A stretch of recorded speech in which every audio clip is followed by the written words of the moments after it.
The little girl hadn't eaten or drunk anything for 4 months. Yet she was still alive and perfectly fine. The villagers believed the girl was a miracle sent by God, so they all came to worship her. But several influential people in the village believed she was a fraud. They simply couldn't find any evidence, so they invited a professional nurse from London. She was asked to observe the little girl for 14 days. They hoped she could uncover the secret of how the girl survived without eating. The nurse believed only in science.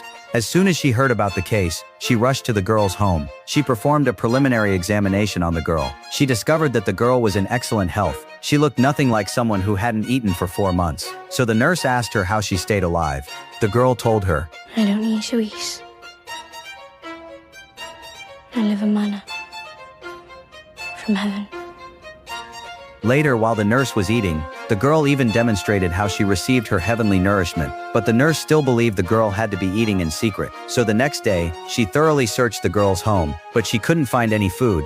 The only thing she discovered was that the girl had once had an older brother. The nurse suspected her brother had been secretly feeding her, but the girl's parents said their son had died of illness several years earlier. The nurse didn't believe them until she found the brother's gravestone in the village cemetery. Only then did she accept that he was truly dead. But something about the photograph on the gravestone seemed strange. The brother's eyes and mouth looked unusually odd. Unwilling to give up, the nurse began looking for clues from the girl's family. She asked the girl's sister what the girl had eaten on her last birthday. The sister simply replied, "It's the body and blood of Christ."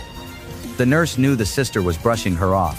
That only made her more convinced something was wrong. So while the girl was asleep, the nurse carried out an even more careful search. At last, she discovered something hidden inside a statue of the Virgin Mary. Thinking she had finally found the evidence, she tried to remove whatever was inside, but she used too much force and accidentally broke the statue. To her surprise, the only thing hidden inside was a lock of hair. Realizing she had made a terrible mistake, the nurse quickly apologized to the girl. But when the girl saw the broken statue in her hands, she suddenly jumped out of bed. It was the most precious thing she owned. That lock of hair was the only thing her brother had left behind. The nurse grew increasingly frustrated because she still couldn't find any real clues. Just then, a reporter from London came to see her. He had also heard about the girl and had come specifically to cover the story. After learning that the nurse was observing the girl, he asked her if she had discovered anything. The nurse didn't refuse. She told him everything she had observed over the past few days. The girl truly hadn't eaten anything. She barely even drank water, only wetting her lips each time.